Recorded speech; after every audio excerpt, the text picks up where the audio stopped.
Alright, this is the Mistresses of Mayhem, and we're chatting with Breach of Silence in Missoula, Montana. Breach of Silence, welcome to Montana. Thank you very much.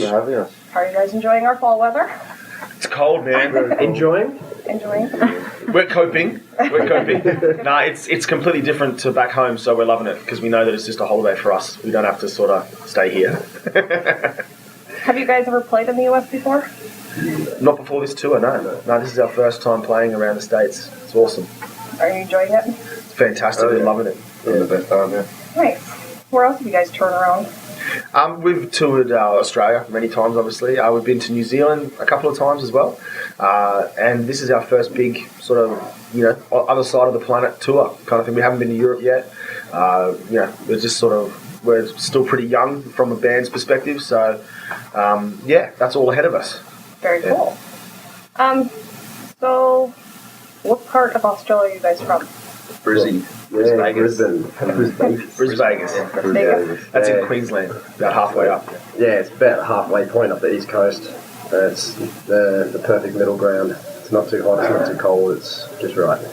Very cool. Sometimes. Well, it's hot there now. It's hot there at the moment. It's like 40 degrees Celsius there today. So it's like 130 Fahrenheit. I looked it up before. It's 110 Fahrenheit. That is toasty. And it'll be really humid as well, so it'll be crap. Yeah. And the family and friends post every day on Facebook. Yeah, just complaining about the weather. It's pretty funny too. We've got the G20 summit in our city at the moment. So like Obama and Putin and all the world leaders are there at the moment, experiencing the 40-degree Celsius heat. So welcome to Australia, boys. Yeah. All right, and you guys said this is your first time touring, like in the U.S. and stuff. What's been the most difficult aspect of it, and what's been the most enjoyable? The difficult aspect of the tour has been our van. Yeah, our travel. Buggered out. We didn't have a lot of luck with our first van. There was a beautiful Mercedes van with beds and couches and stuff, but the computer in it kept malfunctioning and giving us a countdown. So it means you got like 10 stars left of the engine, and that without getting too far into it. We had lots of van troubles. We were in and out of Mercedes dealerships. It was like 6 times we've been to.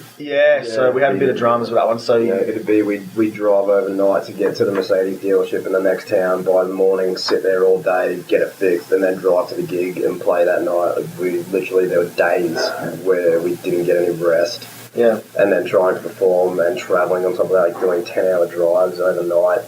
So 500 miles at a time. So yesterday we got a new van. Yeah. Long story short, yeah. And the next 2 weeks are going to be awesome. Yeah. So that's the worst thing that's happened. The best thing that's happened, I suppose, is crowds. Yeah, crowds, meeting new people, and so many people that are excited to see us, and that's so cool because we're nowhere near home, so it's awesome. You're a long way, 30,000 miles from home, mate. Yeah, the first show, we were in San Antonio in Texas. We're sitting in the bus, just parked out the back, warming up, getting changed, and all of a sudden we hear this, "Oh my God, a breach of silence! We love you guys!" What? What? Excuse me? Are you sure? And that guy, he knew a lot of the words to our song. Yeah, dude and his wife trying to jump the fence and calling out to us we can't wait to meet you, and that was the first show. It's just really humbling to know that people dig our stuff, that was our first show, and these guys were excited to see us. That was cool. That's the greatest feeling for me, is seeing lyrics that we've written. People actually know that across the world. It's just amazing. On the other side of the world, people know our song. That's really cool. How do the fans in the U.S. compare to the fans overseas and in Australia? Are they any different? Do we do anything weird? I think that the fans here in the US are a lot more responsive. Yeah. You know what I mean? We've played to, we have a couple of shows here that have been massive, and then a couple of shows that have been in smaller venues, and it doesn't matter the size of the crowd. Every single person goes off. It's great. In Australia, you don't really get much of that. You know what I mean? There's a lot of times where they'll just stand there with their arms folded and just, get into it, in their own head. But here everyone gets into it. It's awesome. It really makes the show really fun. I think you're referring though to people that have never heard us. Our fans in Australia are crazy. Yeah, they're crazy. In Brisbane, where we play, if we play a crowbar show or something like that, or that boat show, and a lot of those guys are our fans in Brisbane, and they go nuts. So they go off there. So I think once they become dedicated, it is very intense in the hip. But when they first hear us, it's usually like if they've never heard us, they'll stand there for the first 2 songs and start bobbing their head. But by the 4th song, they're all into it. So if you can convert them by the 4th song, you know you're doing something right.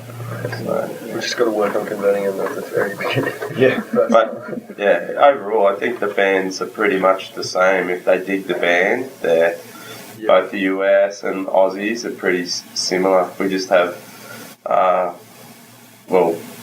the US guys just have weird accents. Real strange. Yeah. I'm kidding, but yeah. We're the ones with the strange accent.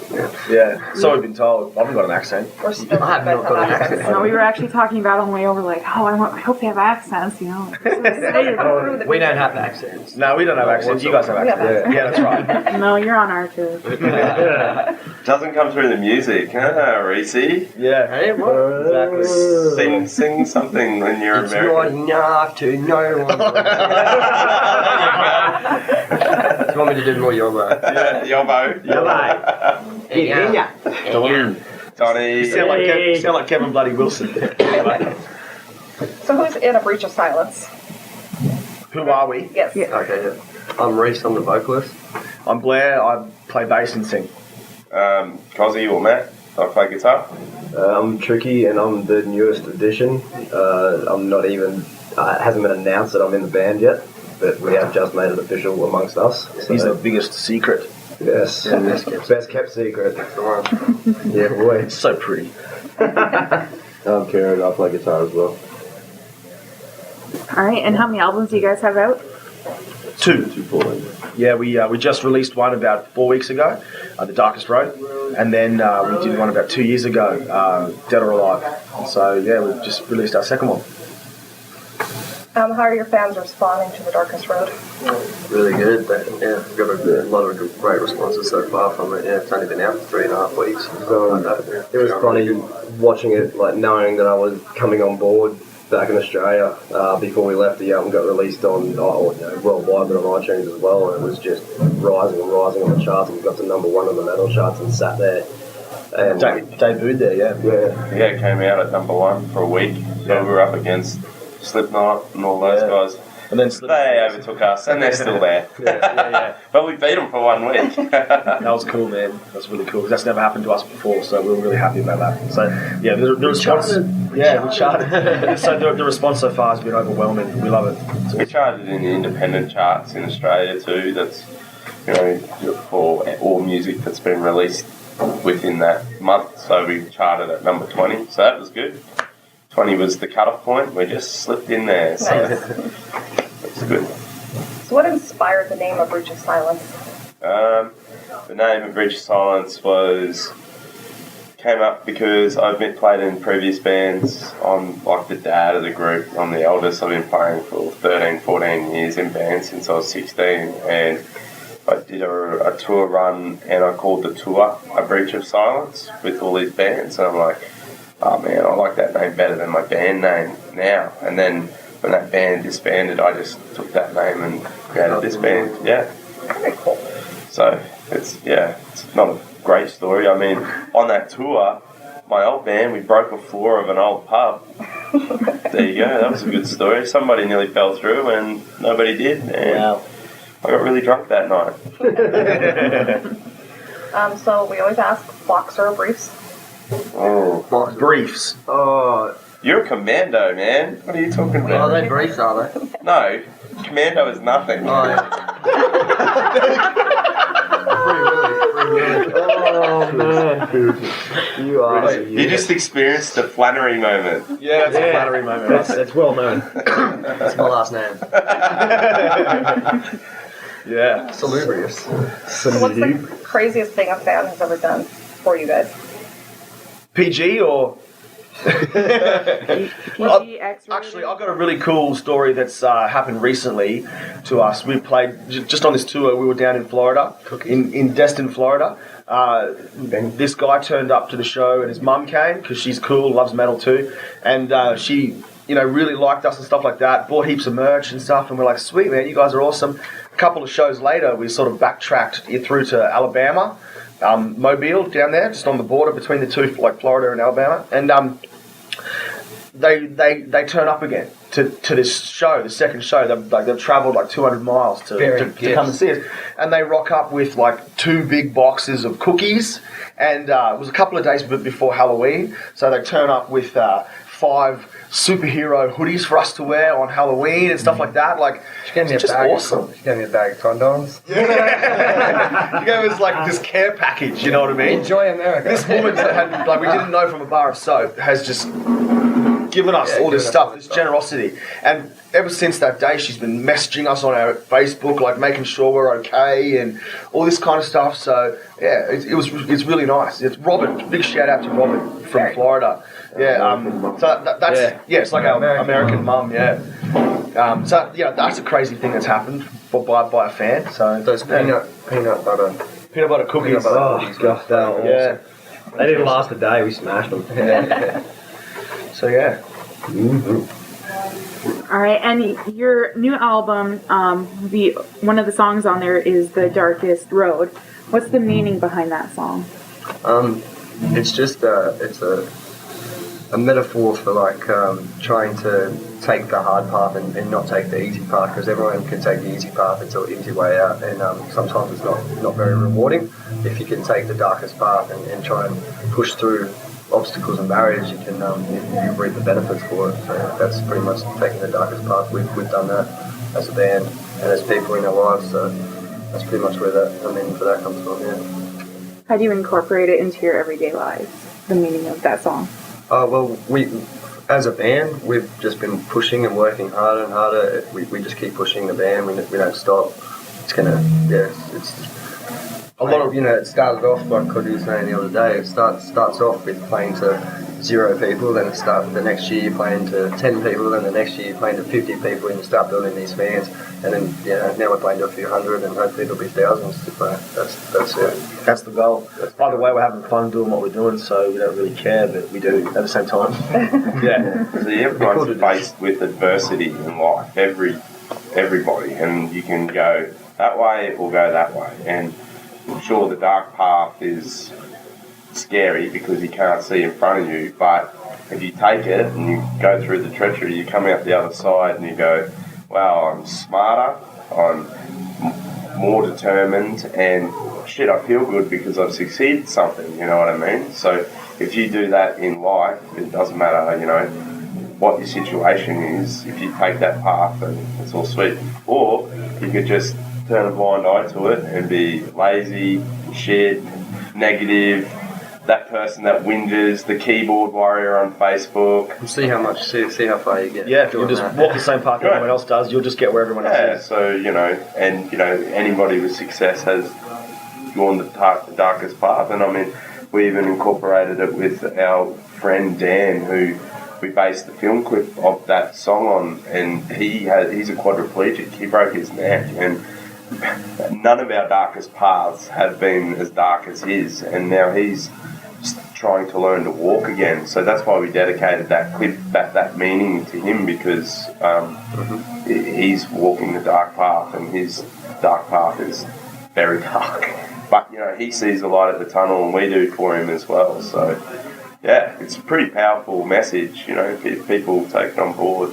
And I think everybody can relate to it, because they've been talking to you, Reese, haven't they? Saying, "Man, this song, I forgot about the messages. Means a lot to me because a kid the other day, Jake Bibby from Melbourne, he hit me up and said like this, he's going through a very dark place in life right now, and this song and seeing us again is what's keeping him going, which is a huge compliment to us. Yeah. Cool. Very cool. So how's it been touring with Drowning Pool? Sensational. A lot of fun. They're the coolest dudes ever, man. Like, the first night we played in San Antonio, first show, after the show, CJ was like on our bus, partying with us and stuff like that, and making sure that, playing host nearly, we're in his country, on a tour that his band's headlining. Like, he's been nothing but amazing. And same with all the boys in Drowning Pool, Matt, the tour manager, Greg, the sound guy. They're amazing dudes. Couldn't have asked for a better band to be touring with.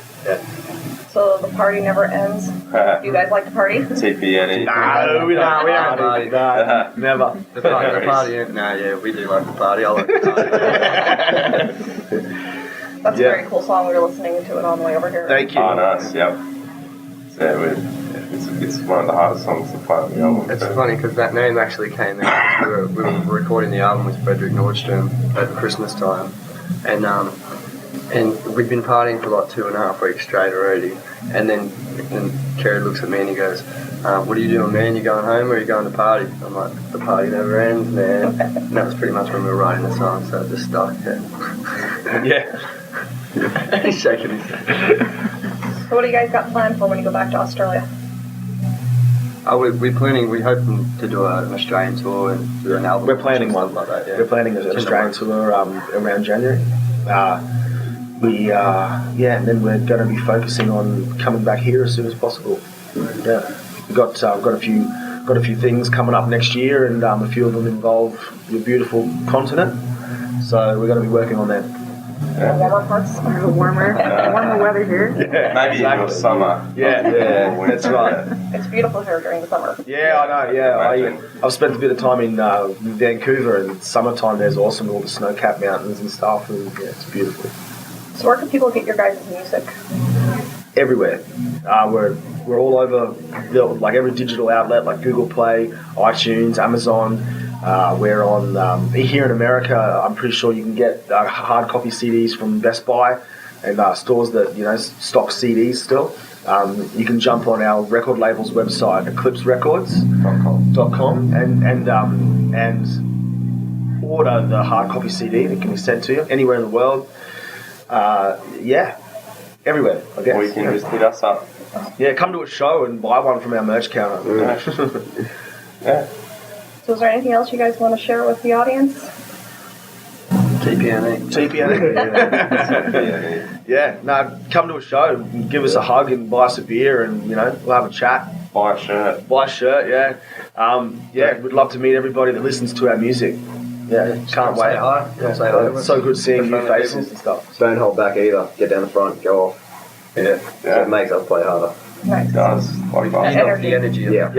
Yeah, we like to be energetic on stage. It's good. We'll go nuts even if they're just standing there, but it just looks better when they go. Yeah, it's not as awkward for us, but in that song Vultures, we sing like, "Is there anybody out there?" It's pretty ironic sometimes if there's like 5 people in the audience. It's like, "Is there anybody out there?" That has happened one time. It's quite weird. But whatever. There was more than 5 people. Yeah, there were just there was sitting 10. down. That was 10. Yeah. 10.